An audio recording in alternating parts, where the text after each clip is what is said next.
بسم اللہ الرحمن الرحیم۔ السلام علیکم۔ یہ کتاب آپ کے لیے کاشان بصیرت کے یوٹیوب چینل کی جانب سے ریکارڈ کی جا رہی ہے۔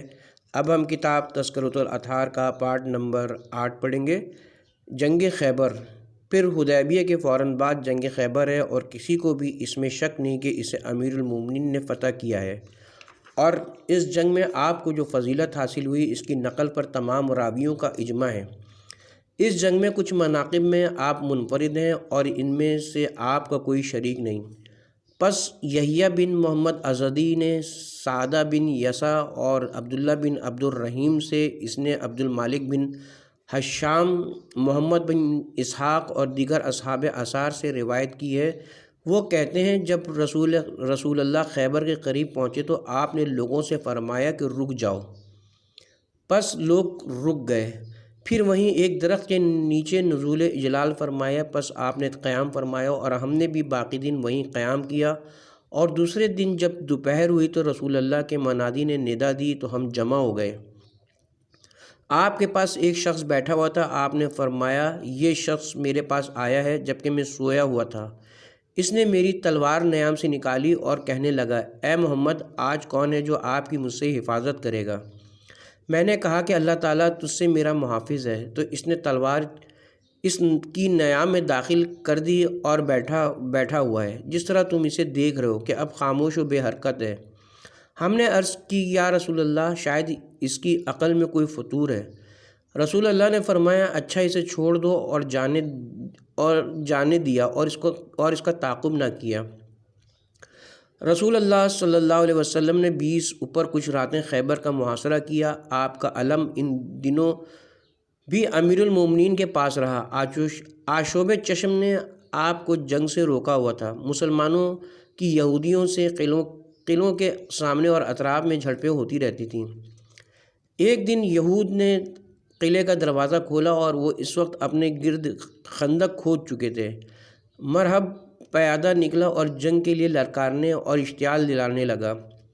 نبی کریم نے ابو بکر کو بلا کر فرمایا، علم پکڑو اور جاؤ۔ اس نے علم لیا اور مسلمان مہاجرین کی جمعیت میں آگے بڑھا۔ کوشش کی لیکن کچھ نہ کر سکا اور لوٹ آیا، اسی حالت میں کہ وہ اپنے ساتھ جانے والے لشکر کو ملامت کرتا تھا اور ساتھ جانے والے اسے طعنہ دیتے تھے۔ جب دوسرا دن ہوا تو عمر نے اپنے آپ کو پیش کیا۔ علم و ساتھی لے کر تھوڑی دور گیا اور پلٹ آیا۔ آ کر وہ اپنے ساتھیوں کو اور ساتھی عمر کو بزدل کہہ رہے تھے۔ نبی کریم نے فرمایا، جھنڈا علم ان کے لائق ہی نہیں، لہٰذا جنہوں نے اسے اٹھایا علی کو میرے پاس لاؤ۔ عرض کیا گیا، ان کی آنکھیں دکھتی ہیں۔ فرمایا، مجھے لا کر دکھاؤ۔ وہ ایک ایسا مرد ہے جو اللہ اور اس کے رسول سے محبت کرتا ہے اور اللہ اور اس کا رسول اسے چاہتے ہیں۔ وہ جھنڈے کو پکڑے گا جیسے جھنڈے پکڑنے کا حق ہے، بھاگنے والا نہیں۔ پس لوگ حضرت علی کو لے کر نبی کریم کی خدمت میں پہنچانے لگے۔ نبی اکرم نے فرمایا، اے علی، کیا شکایت ہے؟ جواب دیا، آشوب چشم ہے جس کی وجہ سے میں دیکھ نہیں سکتا، اور سر درد بھی ہے۔ فرمایا، بیٹھو، اپنا سر میری گود میں رکھو۔ علی نے تعمیل حکم کی۔ آپ نے دعا مانگی اور لعاب دہن انگلی سے آپ کی آنکھوں اور سر کو لگایا، جس سے آنکھیں کھل گئیں، سر درد جاتا رہا۔ آپ نے دعا میں کہا، خدایا اسے گرمی اور سردی سے محفوظ رکھ۔ پھر آپ کو سفید رنگ کا علم دیا اور ارشاد فرمایا، علم پکڑو اور جاؤ۔ جبرائیل تمہارے ساتھ، نصرت و مدد تمہارے آگے آگے، اور تمہارا رعب و دبدبہ دشمن قوم کے سینوں میں بکھرا ہوا ہے۔ اور اے علی، انہوں نے اپنی کتاب میں لکھا ہوا پایا ہے کہ جو ان کو ہلاک کرے گا اس کا نام ایلیہ ہے۔ پس جب ان سے ملاقات کرو تو کہو کہ میں علی ہوں، پس وہ انشاءاللہ بے یار و مددگار ہو جائیں گے۔ امیر المومنین فرماتے ہیں کہ میں وہ علم لے کر گیا یہاں تک کہ میں ان کے قلعے کے پاس آیا، اور مرحب قلعے سے باہر نکلا، اور اس پر خود اور ایک پتھر تھا جس کو اس نے سوراخ کیا ہوا تھا، اور وہ خود کی طرح اس کے سر پر تھا۔ خیبر جانتا ہے، اور وہ رجس پڑھ رہا تھا۔ خیبر جانتا ہے کہ میں مرحب ہوں، میں ہتھیاروں والا تجربہ کار بہادر ہوں۔ تو میں نے کہا، میں وہ ہوں کہ میری ماں نے میرا نام حیدر رکھا ہے۔ مثل جنگل کے شیر کے ہوں، سخت بہادر، اور میں تلوار سے تمہارا ناپ تول کروں گا جیسے بڑا پیمانہ کرتا ہے۔ ضربوں کا تبادلہ ہوا تو میں نے جلدی سے ایک ایسی ضرب لگائی کہ جس نے پتھر اور خود اور اس کے سر کو داڑھوں تک چیر دیا، پس وہ چاروں شانے چت گرا۔ حدیث میں کہ جب امیر المومنین نے فرمایا کہ میں علی ابن ابی طالب ہوں، تو ان کے ایک عالم نے کہا جو کچھ موسیٰ پر نازل ہوا اس کی قسم تم مغلوب ہوئے۔ پس ان کے دلوں میں ایسا رعب طاری ہوا کہ جس کے ساتھ پھر وہ ٹک نہ سکے، اور جب آپ نے مہرب کو قتل کر دیا تو جو لوگ اس کے ساتھ آئے تھے وہ بھی واپس چلے گئے، اور انہوں نے آپ کے سامنے قلعے کا دروازہ بند کر دیا۔ پس امیر المومنین دروازے کی طرف گئے اور ہنرمندی سے اس کو کھول دیا، اور اکثر لوگ خندق کے کنارے کھڑے تھے اور انہوں نے خندق پار نہیں کی تھی، تو امیر المومنین نے قلعے کا دروازہ اٹھایا اور اس کو خندق پر بطور پل رکھ دیا، یہاں تک کہ لوگوں نے خندق کو پار کیا اور قلعے کو انہوں نے فتح کر لیا اور مال غنیمت حاصل کیا۔ اور جب وہ قلعے سے واپس لوٹ گئے تو دروازے کو آپ نے دائیں ہاتھ سے پکڑا اور زمین پر کئی ہاتھ دور پھینکا، حالانکہ اس دروازے کو 20 آدمی مل کر بند کرتے تھے۔ جب امیر المومنین نے قلعہ فتح کر لیا، مہرب کو قتل کر دیا اور مسلمانوں کو اللہ نے یہودیوں کا مال غنیمت دے دیا، تو حسان بن ثابت انصاری نے رسول اللہ سے اجازت چاہی کہ وہ آپ کی شان میں کچھ اشعار کہے۔ حضرت نے اس سے فرمایا کہ کہو۔ راوی کہتا ہے کہ پس حسان نے یہ اشعار انشاء کر کے کہے، اور علی کی آنکھوں میں تکلیف تھی اور وہ دوا چاہتے تھے، اور جب انہیں معالج نہ ملا تو رسول کے لعاب دہن نے انہیں شفا بخشی۔ پس برکت ہے اس کے لیے جس کا علاج ہوا اور جس نے علاج کیا، اور فرمایا عنقریب علم آج کے دن اس بہادر کو دوں گا جو رسول سے ولا و محبت رکھتا ہے، وہ میرے اللہ سے محبت رکھتا ہے اور اللہ اس سے محبت رکھتا ہے، اور خدا اس کے ذریعے سخت قلعوں کو فتح کرے گا۔ پس ساری مخلوق میں سے علی کو اس کے لیے چنا اور اسے وزیر اور بھائی قرار دیا۔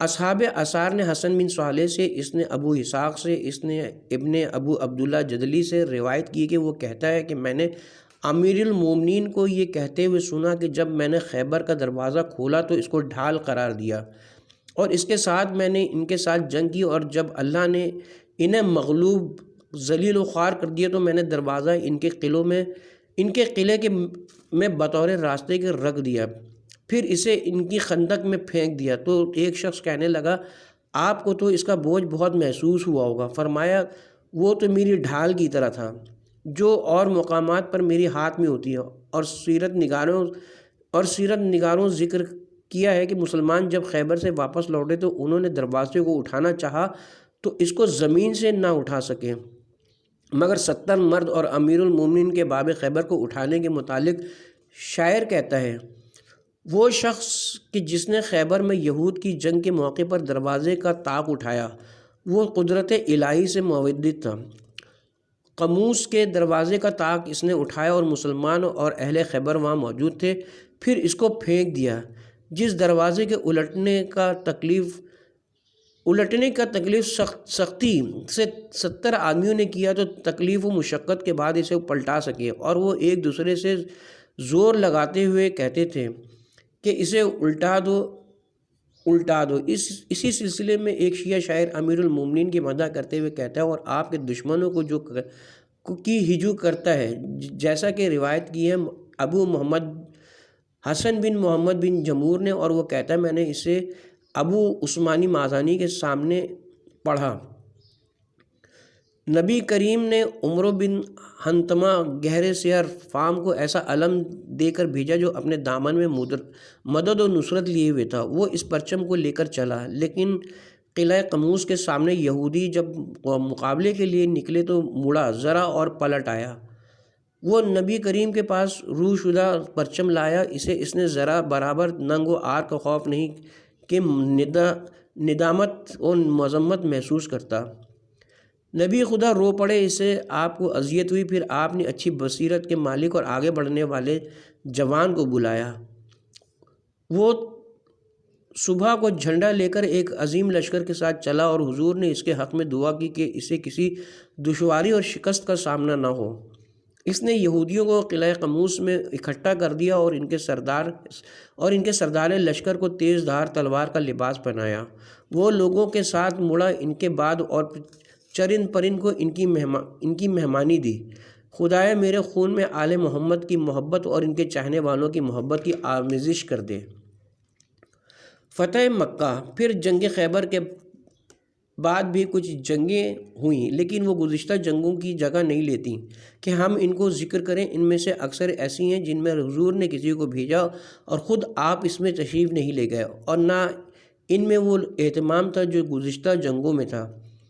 دشمن کی کمزوری اور مسلمانوں کے ایک دوسرے سے مستغنی ہونے کی وجہ سے لہٰذا ہم نے ان کو شمار کرنے سے اعراض کیا ہے، اگرچہ ان سب میں بھی قولی یا عملی طور پر امیر المومنین کا کافی حصہ ہے۔ پھر فتح مکہ ہوئی کہ جس سے اسلام مستحکم ہوا اور دین کو قدرت و طاقت حاصل ہوئی۔ اللہ نے اس فتح سے نبی کریم صلی اللہ علیہ وسلم پر احسان کیا اور اس کا وعدہ پہلے ہو چکا تھا۔ خدا کے ارشاد میں اذا جاء نصر اللہ والفتح ورأیت الناس يدخلون فی دین اللہ افواجا، اور جب اللہ کی نصرت و فتح آ جائے اور لوگوں کو دیکھو کہ فوج در فوج اللہ کے دین میں داخل ہو رہے ہیں، اور خدا کے اس قول میں جو اس سے طویل مدت پہلے آ چکا تھا، انشاءاللہ ضرور تم مسجد الحرام میں داخل ہوگے امن کے ساتھ، اپنے سر منڈواتے ہوئے اور تقصیر کر کے، تمہیں خوف نہیں ہوگا۔ آنکھیں اس کی طرف اٹھی ہوئی تھیں اور اس کی طرف گردنیں لمبی ہوتی تھیں۔ رسول اللہ نے اس میں تدبیر کی تھی کہ آپ کا مکے کی طرف جانا پوشیدہ رہے اور اہل مکہ سے آپ کے اصل مقصد کو مستور رکھا جائے۔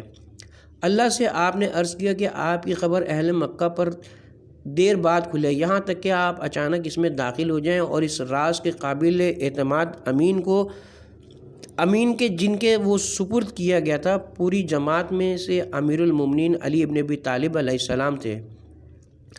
امیر المومنین رسول اللہ کی اس رائے میں شریک و شامل تھے۔ پھر آپ نے یہ راز ایک جماعت تک بعد میں پہنچایا اور بعض حالات میں تو ایسا اہتمام کیا کہ امیر المومنین فضیلت میں بھی ان تمام سے منفرد تھے کہ جس میں لوگوں میں سے کوئی بھی آپ کا شریک نہ تھا۔ ان میں سے ایک یہ تھا کہ جب حاطب بن ابو ملتبہ نے اہل مکہ کی طرف خط لکھا اور وہ اہل مکہ میں سے تھا اور جنگ بدر میں رسول اللہ کی معیت میں تھا، اور انہیں رسول اللہ کے اس راز کی خبر دی کہ آپ کی طرف آنے والے ہیں، تو رسول اللہ کے پاس وحی آئی اس کے متعلق جو اس نے کیا تھا کہ یہ حاطب اس قوم کی طرف خط بھیج چکا ہے، تو اس کی تلافی رسول اللہ نے امیر المومنین کے ذریعے کی، اور اگر امیر المومنین کے ذریعے اس کی تلافی نہ ہوئی ہوتی تو وہ ساری تدبیر فاسد ہو جاتی کہ جس میں مسلمانوں کی نصرت و کامیابی تھی، اور اس واقعے کی خبر پہلے گزر چکی ہے، لہٰذا ہمیں اس کے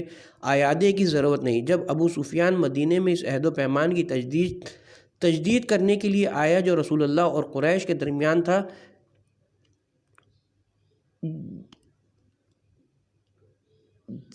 جب کی طرف سے خزاعہ کے ساتھ زیادتی ہوئی اور بنی بکر نے اس کے کچھ افراد قتل کر دیے، تو ابو سفیان نے چاہا کہ وہ تلافی کرے اس کی جو قوم سے زیادتی ہوئی ہے کہ، اور اسے ڈر تھا کہ رسول اللہ خزاعہ کی مدد کریں گے، اور وہ ڈر اس سے جو یوم فتح ان پر وارد ہوا تو وہ نبی اکرم کی خدمت میں آیا اور آپ سے اس سلسلے میں گفتگو کی، تو آپ نے اس کا کوئی جواب نہ دیا۔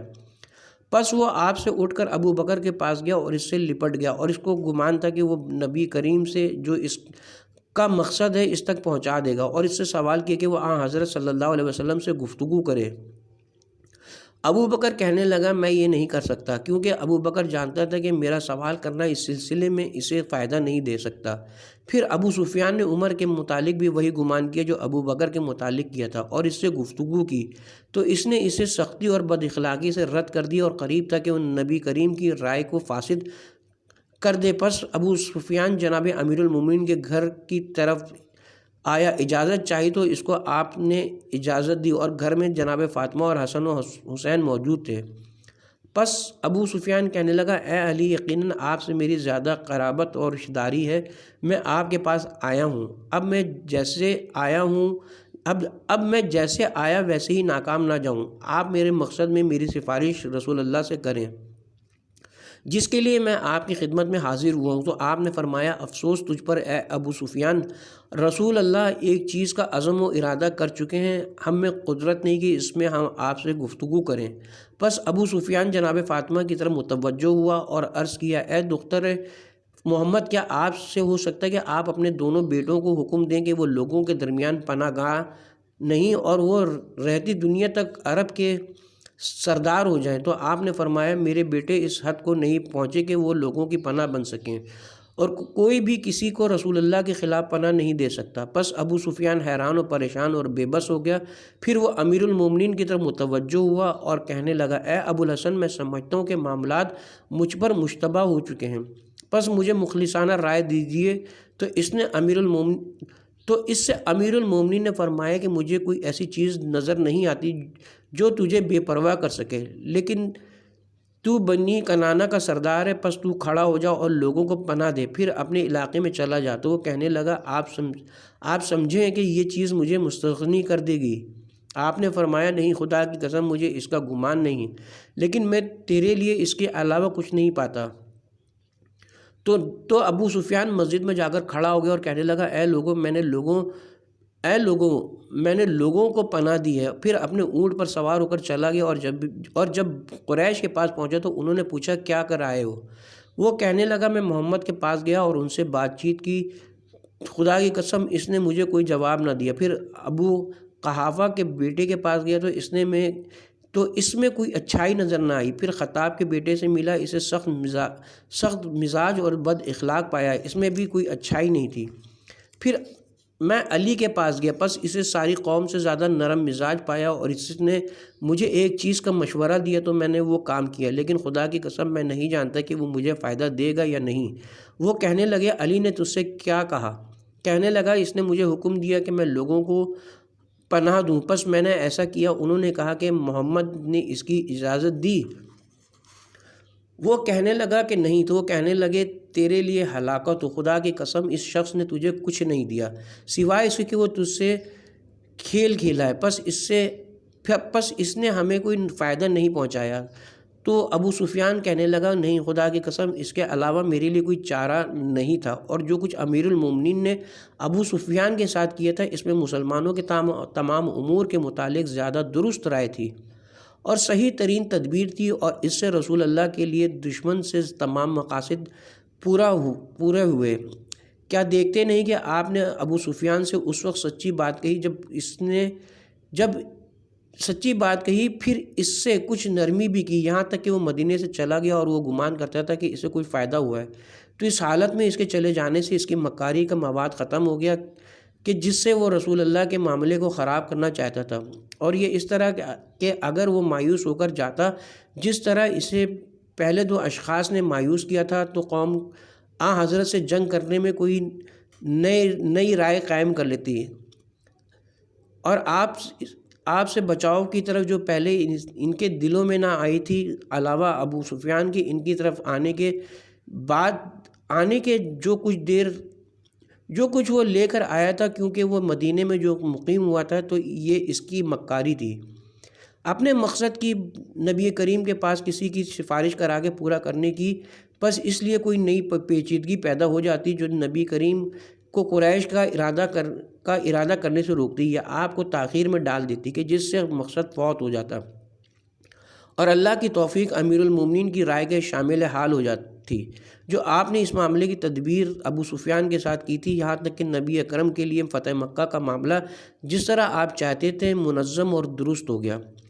اور جب رسول اللہ نے سعد بن عبادہ کو حکم دیا کہ وہ علم لے کر مکہ میں داخل ہو، تو اس نے قوم قریش پر سختی کا اظہار کیا اور جو کچھ اس کے دل میں ان کے خلاف غصہ تھا اس کو ظاہر کر دیا، اور وہ یہ کہتے ہوئے مکے میں داخل ہوا آج تو قتل اور اہل حرم کے قید ہونے کا دن ہے۔ حضرت عباس نے یہ سن لیا اور نبی کریم سے ذکر کیا کہ آپ نے نہیں سنا اے اللہ کے رسول جو کچھ سعد بن عبادہ کہہ رہے، میں مامون نہیں ہوں، وہ قریش پر حملہ نہ کر بیٹھے۔ تو نبی کریم نے امیر المومنین سے فرمایا اہل سعد کے پاس پہنچو، علم اس سے لو اور علم کو لے کر مکے میں داخل ہو جاؤ۔ پس امیر المومنین اس کے پاس گئے اور علم اس سے لے لیا اور سعد آپ کے اس علم لینے میں مانے نہ ہوا، اور اس معاملے میں جو سعد سے زیادتی ہوئی اس کی تلافی امیر المومنین کی وجہ سے ہوئی، اور رسول اللہ نے مہاجرین و انصار میں سوائے امیر المومنین کے کسی کو اس لائق نہ سمجھا کہ وہ جا کر انصار کے سردار سے علم لیتا، اور اگر حضرت علی کے علاوہ کوئی اس کا قصد کرتا تو سعد علم دینے سے انکار کر دیتا، اور اس کے انکار سے تدبیر فاسد ہو جاتی اور انصار و مہاجرین میں اختلاف ہو جاتا، کیونکہ سعد سوائے نبی کریم کے کسی ایک مسلمان یا باقی لوگوں کے سامنے جھکنے کے لیے تیار، اور یہ بھی درست نہیں تھا کہ حضور خود جا کر اس سے علم لیتے، لہٰذا یہ کام آپ نے اس کے سپرد کیا جو آپ کا قائم مقام اور آپ سے جدا نہیں تھا، اور جو دین اسلام کا اقرار کرتا ہے وہ اپنے کو حضرت علی کی اطاعت سے بالا نہیں سمجھتا اور نہ ہی آپ کو رتبے میں کم سمجھتا ہے۔ اس واقعے میں حضرت علی کے لیے وہ تمام فضیلت ہے جس میں آپ کو کوئی شریک نہیں اور نہ کوئی برابری کرنے والا ہے۔ اللہ اور رسول اللہ کا امیر المومنین کو ہی بھیجنے میں مصلحت جاننا یہ ضرور ظاہر کرتا ہے کہ حضرت علی بڑے بڑے کاموں کے لیے منتخب ہیں، بے نہیں جیسے جن کو نبوت کے لیے منتخب کر کے مابعوث کرنے میں کمال مصلحت تھی، ظاہر کرتا ہے کہ یہ تمام مخلوق میں سے افضل ہیں نبی کریم کے بعد۔ رسول اللہ نے مسلمانوں سے مکے کی طرف جاتے ہوئے یہ عہد لیا تھا کہ جب تک ان سے کوئی نہ لڑے وہ کسی کو قتل نہ کریں، اور جو کعبے کے پردوں کے ساتھ لپٹ جائے وہ مامون ہے، سوائے چند افراد کے کہ جو حضرت کو اذیت و تکلیف دیا کرتے تھے، کہ جن میں متیز بن سایہ ابن قتل ابن ابو سرا اور 2 کنیزیں جو رسول اللہ کی ہجو اور اہل بدر کا مرثیہ گاتی تھیں شامل تھیں۔ بس امیر المومنین نے ایک کنیز کو قتل کر دیا اور دوسری نکل گئی، اور بعد میں اس کے لیے امان طلب کر لی گئی، اور اسے عمر بن خطاب کی حکومت کے زمانے میں وادی بتا میں ایک گھوڑے نے مارا اور وہ مر گئی۔ امیر المومنین نے حویرث بن نفیل بن قعب کو بھی قتل کر دیا، وہ بھی حضرت کو مکے میں اذیت دیتا تھا۔ حضرت علی کو پتہ چلا کہ آپ کی ہمشیرہ ام ہانی نے بنی مخزوم کے کچھ لوگوں کو پناہ دے رکھی کہ جن میں حارث بن ہشام، قیس بن صائب بھی شامل تھے۔ پس آپ نے اپنی ہمشیرہ کے گھر کا رخ کیا، جبکہ آپ نے اپنے جسم کو لوہے سے چھپایا ہوا تھا، تو آپ نے فرمایا باہر نکالو ان لوگوں کو جن کو تم نے پناہ دے رکھی ہے۔ راوی کہتے ہیں کہ خوف کے مارے ان کے پخانے نکل رہے تھے جیسے کبوتر بیٹ کرتے ہیں۔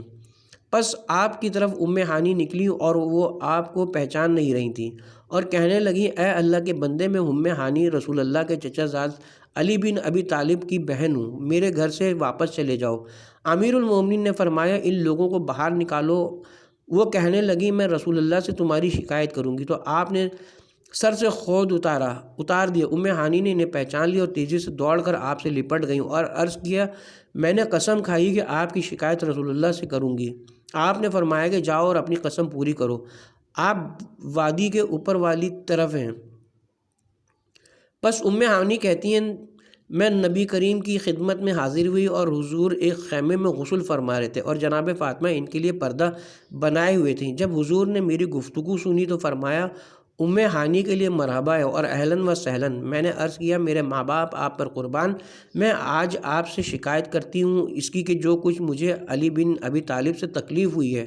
تو آپ نے فرمایا میں نے انہیں پناہ دی جنہیں تو نے پناہ دی۔ پس جناب فاطمہ نے فرمایا اے ام ہانی، آپ علی کی شکایت کرنے آئی ہیں اس بات میں کہ انہوں نے اللہ اور اس کے رسول کے دشمنوں کو ڈرایا۔ تو رسول اللہ نے فرمایا کہ خدا علی کی کوششوں کا قدردان ہے، میں نے پناہ دی ان کو کہ جنہیں ام ہانی نے پناہ دی، اس قدر منزلت کی وجہ سے جو ام ہانی کو جواہر علی ہونے کی وجہ سے جو خواہر علی ہونے کی وجہ سے ملی۔ جب رسول اللہ مسجد میں داخل ہوئے تو وہاں آپ نے 360 بت دیکھے کہ جن میں سے بعض کے ساتھ کلی کے ذریعے مضبوطی سے جڑے ہوئے تھے۔ پس آپ نے امیر المومنین سے فرمایا اے علی مجھے مٹھی بھر کنکریاں دو، تو امیر المومنین نے انہیں کنکر دیے۔ آپ نے وہ بتوں پر پھینکے اور فرمایا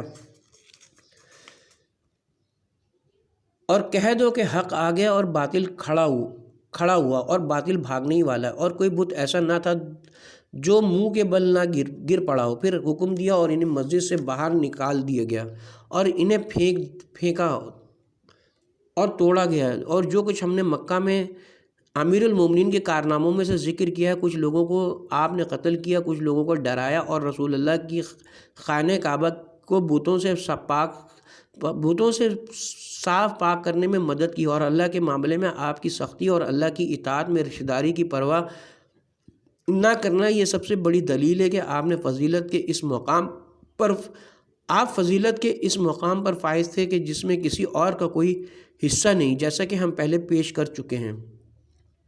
پھر فتح مکہ کے ساتھ ہی رسول اللہ کے خالد بن ولید کو بنی حزیمہ یا بنی عامر کی طرف بھیجنے کا معاملہ پیش آیا، اور وہ مقام غمیسہ میں تھے تاکہ انہیں اللہ کی طرف دعوت دے۔ رسول خدا نے خالد بن ولید کو فقط اس تنازع کی وجہ سے بھیجا تھا جو ان کے اور خالد کے مابین تھا، اور وہ یہ تھا کہ انہوں نے زمانہ جاہلیت میں بنی مغیرہ کی عورتوں کو پکڑ لیا تھا، اور خالد بن ولید کے چچا فاقہ بن مغیرہ کو مار دیا تھا، اور عبد الرحمن کے باپ عوف کو بھی قتل کر دیا تھا۔ تو نبی کریم نے اسے اسی لیے بھیجا تھا اور عبد الرحمن کو اس ناپسند واقعے کی بنا پر ہمراہ بھیجا تھا جو ان کے اور عبد الرحمن کے درمیان تھا۔ اگر یہ بات نہ ہوتی تو آپ خالد کو مسلمانوں پر امیر ہونے کا اہل نہ سمجھتے، اور پھر اس کا معاملہ اسی طرح ہوا جس طرح ہم پہلے بیان کر چکے ہیں، اور اس میں اس نے اللہ اور اس کے رسول کے عہد و پیمان کی مخالفت کی، جہالت کے طریقے پر عمل کیا اور حکم اسلام کو پس پشت ڈال دیا۔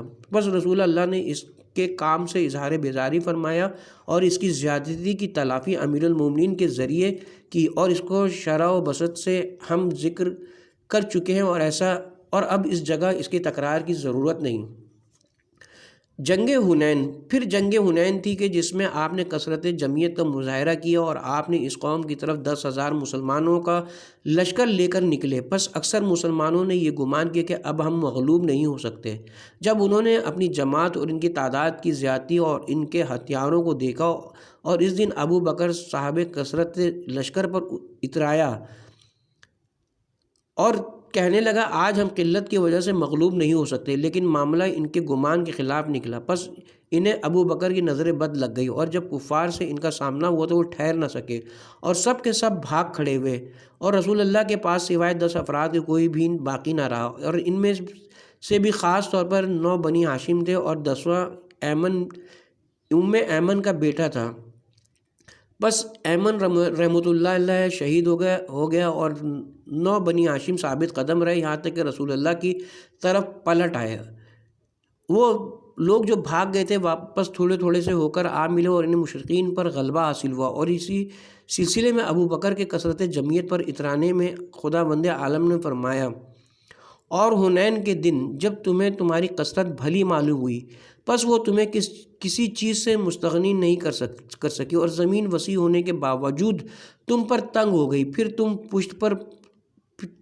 تم پشت پھیر کر مڑے، پھر اللہ نے سکینہ وقار اپنے رسول اللہ اور مومنین پر نازل کیا، یعنی امیر المومنین علی اور بنی ہاشم میں سے جو آپ کے ساتھ ثابت قدم رہے وہ اس دن 8 افراد تھے، اور ان کے نویں امیر المومنین تھے۔ عباس بن عبد المطلب آپ کے دائیں طرف تھے، اور فضل بن عباس آپ کے بائیں طرف، اور ابو سفیان بن حارث بن عبد المطلب آپ کے دلدل کی زین کو پیچھے سے پکڑے ہوئے تھے، اور امیر المومنین آپ کے آگے تلوار لیے ہوئے تھے، اور نوفل بن حارث اور ربیعہ بن حارث اور عبداللہ بن زبیر بن عبد المطلب اور عتبہ و معتب ابو لہب کے دونوں بیٹے آپ کے گرد تھے، اور باقی سب شیوخ و بزرگان پشت پھیر کر بھاگ گئے تھے، سوائے انہی لوگوں کے جن کا ہم نے ذکر کیا۔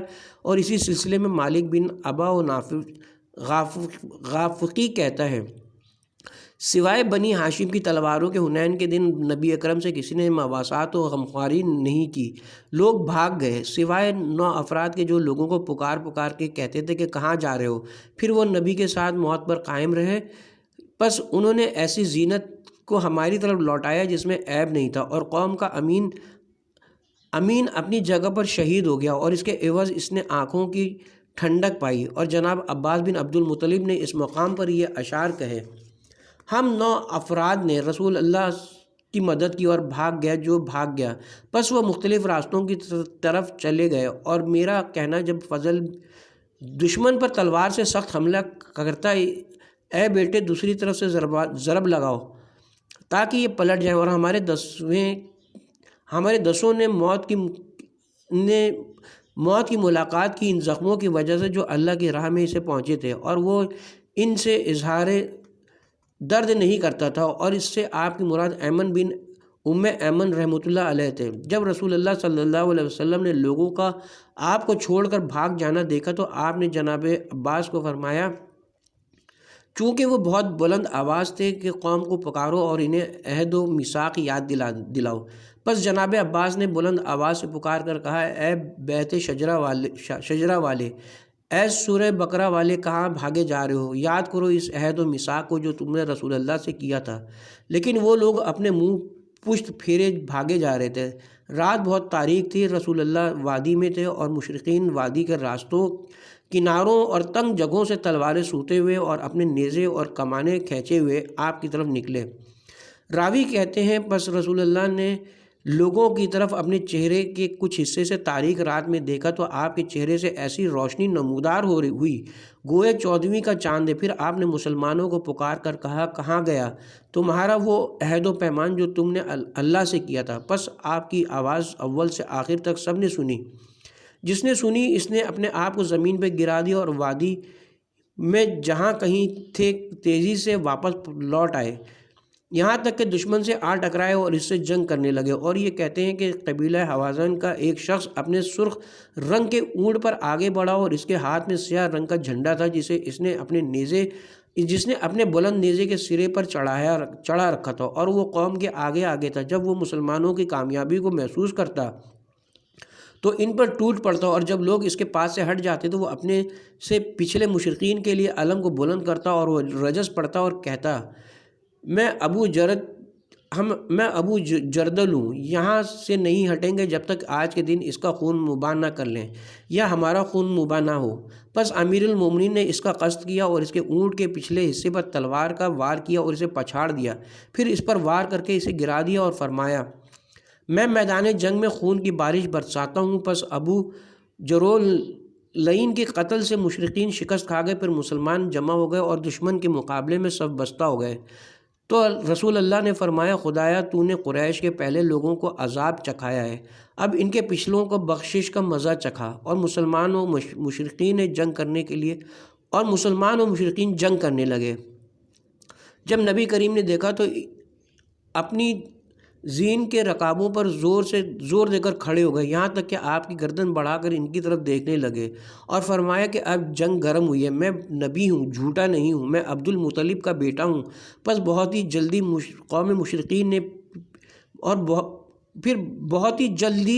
قوم مشرقین نے پشت پھیر لی۔ قیدیوں کو رسول اللہ کی خدمت میں لایا گیا، جبکہ ان کے ہاتھ پیچھے سے بندھے ہوئے تھے۔